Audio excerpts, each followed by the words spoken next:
in my room before I pack this camera away. Next time I take you out, we'll be in Korea. It's pretty insane to say. Good morning. Family's waking up. They're gonna say goodbye to me even though it's 4:34. It's really getting real now. See you guys in Korea. You know, I started reading immediately upon arriving at the airport. I started off at 62% of the way through Defend the Dawn. My flight was at 7:30, so I got to watch the beautiful sunrise. The moment your plane takes off from your hometown is really where it starts hitting, so I was getting a little bit emotional, especially since it was so beautiful. Look at all that fog so close to the ground. It was gorgeous. Managed to sleep a wink or two on this flight before arriving at my connection in Dallas. The layover was short, but the flight was not. But I got an entire row to myself, so I literally can't complain. And thus started my 14-hour journey from Dallas to Seoul. My views were pretty gnarly, especially this one of the West Coast. Unfortunately, they're all through tinted windows because I didn't want to bother everyone else on the plane, but they still look pretty cool. I've never been able to actually see the ocean on a flight. I was trying so hard to stay awake during the right points and only sleep when it would have been night in Seoul. So I tried to stay awake by reading. I finished up Defend the Dawn, then started in on Deadly Education by Naomi Novik, and at this point I was able to see Japan.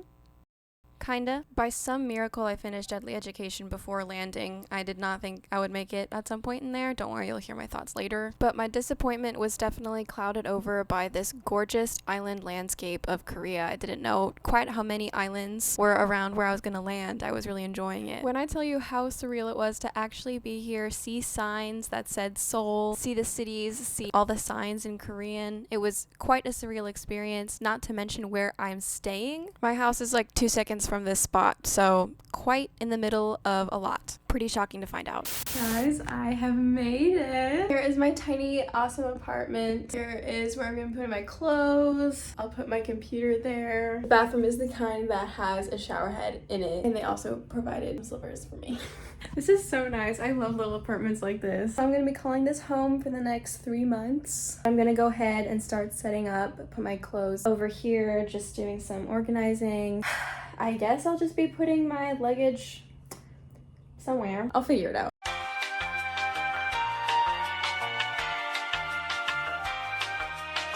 Okay, hey guys, I'm gonna use a voice memo because it's morning and these walls are very thin and I don't want to wake up my neighbors. I don't want them to be mad at me. So I had a surprisingly eventful first day because I was just gonna go and explore and see if I could get like a train pass at the 7-Eleven to get some ramen or something like that because I was hungry. But then when I went out and I was just looking around, these 2 Korean girls asked for directions to a cafe and I was like, I don't know, I literally just got here. And they were like, whoa, really? You were walking so comfortably, like it looked like I knew the place. So that was really funny. We started talking. They were asking questions and practiced some Korean, some basic Korean and stuff. So it was really fun. And we got street food together, which I have totally been so excited for. So we did a little bit of that. They helped me get a train pass. We went around on the trains a little bit and they showed me stuff and yeah, it was really fun. It was really fun. So now I have 2 Korean friends on the first day. That's pretty great. Now I am going to start my trek to the school. Not now, in like 30 minutes, because it is a 20-minute walk, but we'll see if I can make it 15 with my speed walking skills. I also wanted to talk about the book that I read on the plane. I finished Defend the Dawn, which was pretty good. I really like the setting of a ship. I really like books that are set on a ship. It was a bit too like high school drama for me to like give it a really high rating, but I still really enjoyed it, so it's probably a 3.5. I've like sung this author's praises and her writing style a lot because it's so easy. Like her stuff is great for like a beginner fantasy reader because it's like very easy to understand, which was not what the next book was like. The next book I read was Deadly Education by Naomi Novik. I really was disappointed by it because I really wanted to like it. It just sounded like the kind of book that I would like from the outset. It's like dark academia at a magic school where there's a ton of monsters trying to kill you at all times and stuff. And it didn't really deliver at all. It was way too complicated. I felt like I was actually reading a textbook about the magic system. Like I felt like I was at the school magic, like from a textbook, and that's not great. Like, you know, with Hogwarts and Harry Potter and stuff, teach you the magic, the rules of magic along with Harry. But with this, they start when they're like 2 years in already with their school. And that really took me off guard because like she was talking about how she was like only a year away from graduation, and I was just like, is this the right book? Like I legitimately thought I was reading the wrong book in the series, but I was reading the right book. It was the first book. It just starts like when she already knows plenty about magic, so she's just like doing stuff, which means that the way that you learn about the magic system is just from text, like explaining background stuff, and it was like very over explained. I kind of had the same problem with the one book, Cruel Illusions by Margie Fuston. The problems I had with that definitely weren't the world or the characters or anything like that. The plot, like I thought it was really good with all of those things, but the writing is where it really got me, because she would like over explain some things and under explain other things, and it really got annoying. I was like, I don't want to know about that. I don't need to know about that. You spent 5 paragraphs talking about that. I want to know about this other stuff, but you never explain it. So that's what happened with Deadly Education, where there was like a lot about the school specifically that I was confused about, and she never talks about it. Like, are there no teachers? She never mentioned any teachers. She mentioned at one point that there was a class where they only learned from a video, but she never explained any of the teaching process. It was like, are there no adults at the school? Like, that's what it really seemed like. There were no adults at the school because she wasn't mentioning them at all. And I feel like you need to kind of explain why. And she never did. But she did make sure to explain every different kind of rules for magic that never came up. So yeah, not great. I did really like the main character though. She was pretty fun. She's how I like my brusque, kind of rude, come-off-ish female characters. Like, I feel like she was done really well. So I wasn't too annoyed by that. The romance definitely had potential. Again, it's just like the writing style and stuff like that. There wasn't enough attention paid to that. For the most part, I liked the romance in it. To give you an idea of what it's like, it felt like Hogwarts, but a lot more malicious, and the school has a mind of its own. Like, the routes to class move and change, and you have to like believe if you want to get to class. That's my understanding of it. I don't know, it was pretty vague. That's another thing. This author's writing style is very vague and poetic, and I feel like that didn't lend itself very well to the very hard magic system that she was crafting. So I just became really confused with like what was literal and what wasn't. So that was another problem. So I ended up giving it 2.5 stars. Very disappointing. The only reason I binge read it was because I didn't have anything else to do on the plane. But I did read it very slowly because, like I said, it felt like a textbook, and I was just like, I would like turn off my brain and then have to go and reread a lot. So it took me like 6 hours, even though it was only 250 pages. So that was bad. I was also sleeping though, so I slept in between. So I don't know if it actually took me 6 hours, maybe more like 5. That's how I felt about that book. But I'm going to get ready for leaving. The first thing I did at the school was do a placement test. They placed me in level 2A, and after the class we watched a Korean show while having a lunch together, which was kimbap. It was absolutely delicious. Then I did my homework and went to dance class, and yeah, we have a dance class included with this course, and that is why I chose it. So it was so much fun. We even got to see the teacher busting some moves, like how awesome she is. Pretty incredible first day if you ask me.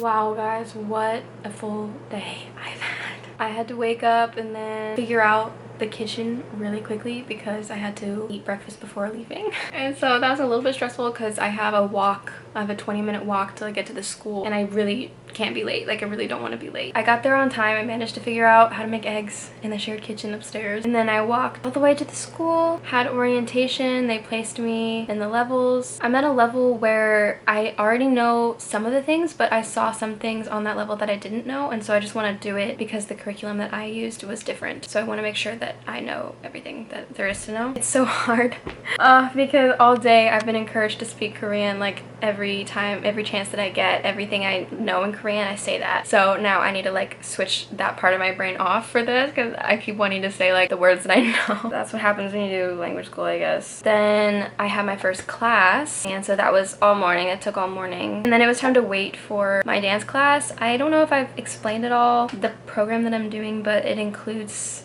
dance and singing lessons as well, kind of like K-pop inspired. So I love both of those things, so I thought that was absolutely perfect. So I'm taking that course as well. I was just doing my homework, my Korean homework. I did not think it would be this hard to like completely switch off speaking Korean because I'm not good. I'm really not good at it, but I don't know. Anyway, I did my homework and then did dance for hours. Oh, and voice and then dance for hours. I was so sweaty. I just came back and made myself some rice with kimchi. I know, like really, really great food. It is great. It is great. It's just not creative.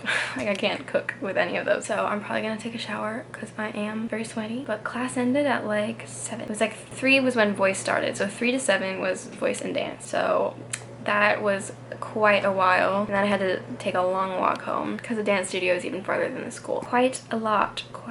But I'm like really fighting off the urge to sleep right now. It's only 8:05. I really want to sleep. I probably shouldn't because I don't have to wake up that early tomorrow, and I shouldn't like get too much sleep or else the jet lag will be bad. I'm trying to stay up, so I'll probably go ahead and just read the next book in this series, Destroy the Day, because the last book left off on kind of a cliffhanger and I kind of want to figure out what happened, and I don't really want to start another series, so I'm just gonna finish off this one. That sounds best. So I'm probably gonna settle down and do that and try not to fall asleep. Hey guys, I just got back from my class of the day. It is now Tuesday, and after class I went and got some lunch with some friends. We did it at a bibimbap restaurant, so that was really delicious. But now I have like the rest of the day free, so I'm probably gonna do some reading after I finish my homework. Then maybe I can even get to some editing.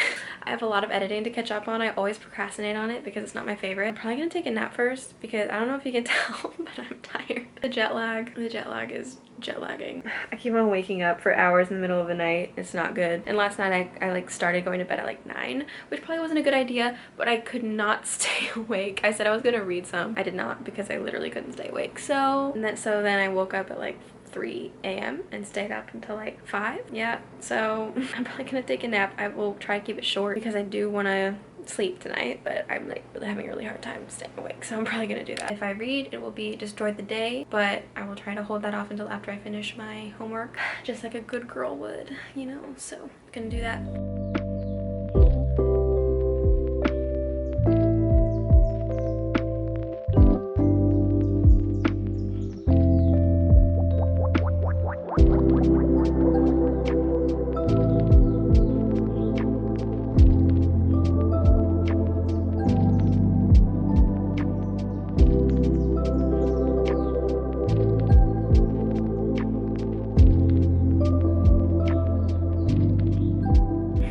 I love when this happens.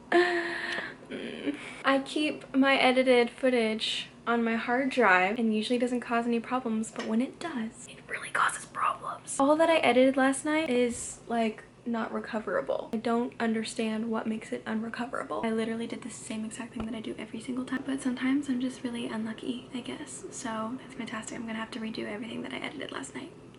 Great!